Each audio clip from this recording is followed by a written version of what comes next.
मित्रों नमस्कार। जैसा कि मेरे चैनल में हेडलाइन है कि शेयर बाज़ार सट्टा नहीं, तो ये हकीकत है। शेयर बाज़ार सट्टा नहीं है। अगर हम शेयर मार्केट के बारे में सुनते हैं तो सबसे पहले हमारे दिमाग में बात ये आती है कि हम कैसे इन्वेस्ट करें, कोई हमको बताएगा, कहीं पैसा हमारा डूब तो नहीं जाएगा। तो इन्हीं चीज़ों को ले करके मैं आज 4 पॉइंट कवर करने वाला हूँ और ये चारों पॉइंट बहुत ही उपयोगी हैं। अगर आप शेयर मार्केट में इन्वेस्ट करना चाहते हैं अपने पैसे को और ग्रो करना चाहते हैं, इस महंगाई को मात देना चाहते हैं, इसको पीछे छोड़ना चाहते हैं, तो अब ये चारों पॉइंट आप सुनिए और ये चारों पॉइंट आपके बहुत काम के हैं। हमारा जो पहला पॉइंट है वो हमारे दिमाग में बात ये आती है कि हम शेयर बाज़ार में पैसा लगाएं तो कहीं पैसा डूब तो नहीं जाएगा। तो दोस्तों मैं इसके बारे में बताऊंगा आपको कि अगर हम कोई भी चीज़ यूज कर रहे हैं, कोई भी सामान यूज कर रहे हैं, चाहे वो घरेलू हो या कोई एजुकेशनल है, एजुकेशन का है, कुछ भी है, तो महंगाई लगातार बढ़ती है और उस महंगाई के हिसाब से कंपनियों का प्रॉफिट होता है, क्योंकि कोई कंपनी घाटे में तो काम करेगी नहीं, सब प्रॉफिट में ही काम करेंगी। और अगर कंपनी को प्रॉफिट होगा तो आपको भी प्रॉफिट होगा। तो पैसा डूबने का तो सवाल नहीं उठता है, बशर्ते ये है कि आप अच्छे से अच्छे उसमें वो इन्वेस्ट करें, अच्छे शेयर में इन्वेस्ट करें, अच्छे स्टॉक में इन्वेस्ट करें, अच्छे म्यूचुअल फंड में इन्वेस्ट करें। फिर दूसरी बात ये है कि इन्वेस्ट कर दिया, स्टॉक में लगा दिया, अच्छे म्यूचुअल फंड में लगा दिया, तो ये पैसा कहाँ जाएगा? क्योंकि कोई ऑफलाइन कागज़ हमारे पास नहीं है। क्या हम इसको दोबारा ले सकते हैं? तो दोस्तों बिल्कुल ले सकते हैं। ये जो ऐप पास आपका पैसा, आप आपके थ्रू थर्ड पार्टी के थ्रू पैसा जमा कर रहे हो, तो ये थर्ड पार्टी के पास पैसा नहीं रहता है। ये गवर्नमेंट रजिस्टर्ड NSDL CDSL 2 एजेंसियां हैं अपने देश में, उसमें पैसा जाता है और आप पैन कार्ड के इसके द्वारा, आधार कार्ड के द्वारा ये जो है पैसा एनी टाइम ऑफलाइन भी ले सकते हैं वहाँ जाकर के। तो पैसा तो नहीं डूबेगा। और रही बात पैसा डूबने का, तो FD भी लोग करते हैं, तो 5 लाख तक ही जो है वो दिया जाता है कि भाई 5 लाख तक आपकी सिक्योरिटी है, इसके ऊपर कोई सिक्योरिटी नहीं। उसके बाद हमारे दिमाग में बात ये आती है कि हम पैसे को इन्वेस्ट कैसे करें। तो मित्रों, हम पैसे को अगर म्यूचुअल फंड में इन्वेस्ट करना चाहते हैं तो किसी बैंक के थ्रू जाएंगे, बैंक के थ्रू हम इन्वेस्ट कर सकते हैं। उसमें हम इनडायरेक्ट रूप से इन्वेस्ट करेंगे, उसमें कुछ ब्रोकरेज बैंक वाले काटेंगे, AMC चार्जेस काटेंगे। और अगर हम उसको डायरेक्ट मोड किसी ऐप के थ्रू जाते हैं तो वो जो ब्रोकरेज है वो हमारा बच सकता है, जो कमीशन है वो बच सकता है। बस बात ये है कि अगर हम वहाँ बैंक के थ्रू जाएंगे तो वहाँ पर एक एजेंट रहेगा, वो हमको समझाएंगे कि आप ऐसे करो, ऐसे करो, यहाँ पर इन्वेस्ट करो, यहाँ पर आपको ज़्यादा प्रॉफिट होगा। तो हमको एक भरोसा रहता है कि नहीं, ये हमारे सामने आकर के बात कर रहे हैं, अगर कोई दिक्कत होगी तो हम इनसे आके कहेंगे सही कह रहे होंगे। चलिए ठीक है, हम किसी माध्यम से भी इन्वेस्ट करें। पैसा दोनों तरीके से ही सुरक्षित है। आप बैंक के थ्रू जाते हैं, एजेंट के थ्रू जाते हैं, या डायरेक्ट मोड में जाते हैं, जो दोनों तरीके से सुरक्षित है। तो ये हो गई इन्वेस्ट करने की बात। अब इन्वेस्ट करने में अगर किसी को कोई प्रॉब्लम आ रही है, डीमैट अकाउंट खोलने में कोई प्रॉब्लम आ रही है, तो मुझसे जो है पूछ सकता है। कमेंट बॉक्स में अपने कमेंट लिखे तो मैं उसके बारे में अलग से स्पेशल बता दूंगा कि वो किस ऐप के थ्रू जाए, कैसे क्या करे। बहुत सारे ऐप हैं और सारे जो अथराइज्ड ऐप हैं उन्हीं के थ्रू जाए, तो उनके थ्रू इन्वेस्ट किया जा सकता है।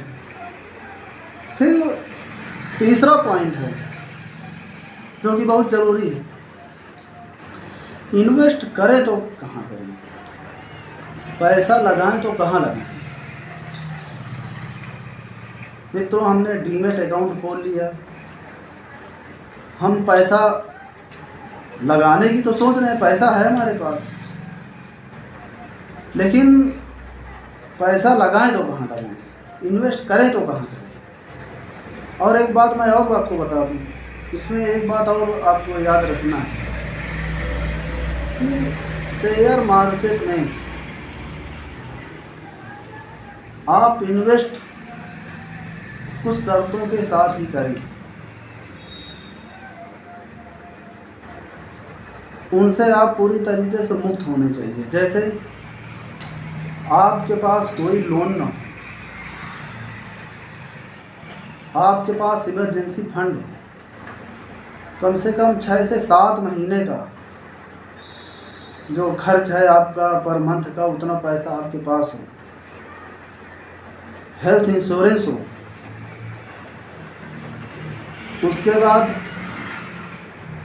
टर्म इंश्योरेंस हो। क्योंकि आप इन्वेस्ट कर रहे हैं, पैसा इन्वेस्ट कर दिए, जो पैसा था उसको इमरजेंसी फंड वाला भी इन्वेस्ट कर दिए, कोई बीमारी आ गई, घर में कोई प्रॉब्लम आ गई, तो आपका पूरा पैसा वहाँ चला गया। अब आप उस समय मार्केट से निकाल भी नहीं सकते, तो आपको लॉस हो जाएगा। इसलिए 3 चीज़ें ज़रूरी है, हेल्थ इंश्योरेंस, टर्म इंश्योरेंस और इमरजेंसी फंड। उसके बाद ही हम शेयर मार्केट में जाएंगे। अब रही बात कहाँ करें, इन्वेस्ट करें तो कहाँ करें, तो उसके लिए हमें एक गोल सेटअप करना पड़ेगा, एक गोल बनाना पड़ेगा। हमारा गोल क्या है, हमारी एज क्या है, हमको लड़की की शादी के लिए करना है या हमें मकान खरीदने के लिए करना है या हमें कोई कार खरीदने के लिए करना है।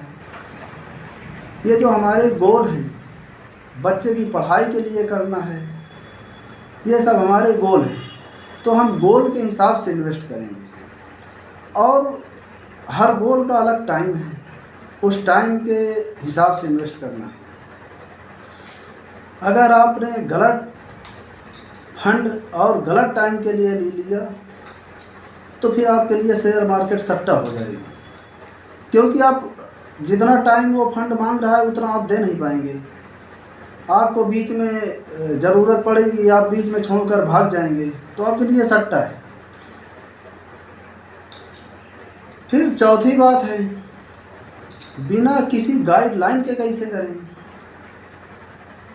बहुत इम्पोर्टेंट चीज़ है। पैसा हमारे पास है, हमने डीमैट अकाउंट खोल लिया, हमको ये समझ में आ गया कि जो है हमारा पैसा डूबेगा नहीं, ये हमको भरोसा हो गया है। इन्वेस्ट कहाँ करें, ये भी बात समझ में आ गई, कब करना है ये भी समझ में आ गई। अब ये है कि अब इसको बिना किसी गाइडेंस के करें तो करें कैसे। कोई गाइड नहीं है, कोई बताने वाला नहीं है।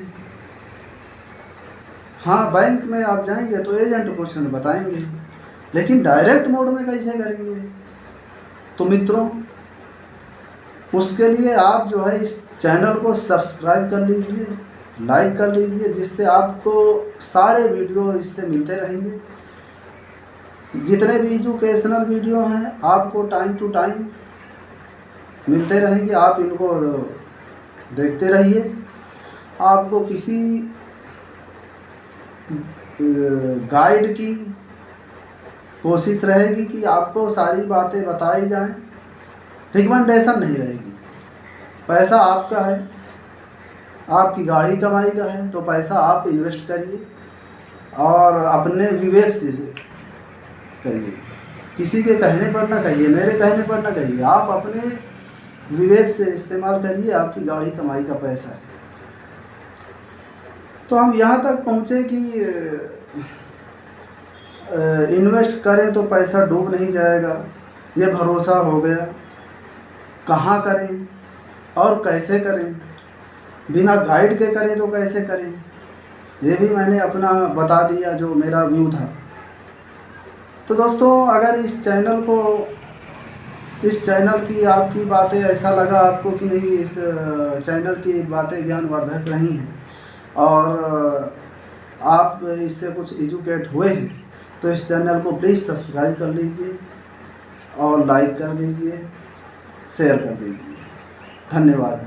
अगले जो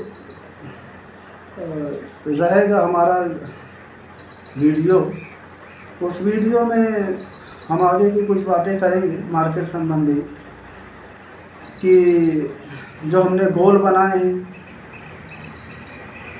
और हमारा टाइम हॉरिजन कितना रहेगा, किस पर्पज़ के लिए कितना टाइम चाहिए। तो दोस्तों, अगर इस के बारे में आपको कोई जानकारी चाहिए तो आप कमेंट बॉक्स में अपना कमेंट लिखिए। और उसके बाद अगर ये जानना चाहते हैं कि कितने फंड होने चाहिए, क्योंकि आप सब बहुत सारे फंड ले लेते हैं, तो इससे आपकी जो कंपाउंडिंग है वो कम होती चली जाएगी और आपका पैसा जो जितनी स्पीड में ग्रो होना चाहिए वो ग्रो नहीं हो पाएगा और ओवरलैप की प्रॉब्लम रहती है। तो अगले वीडियो में इस बारे में हम ज़रूर बात करेंगे। तब तक के लिए नमस्कार, धन्यवाद।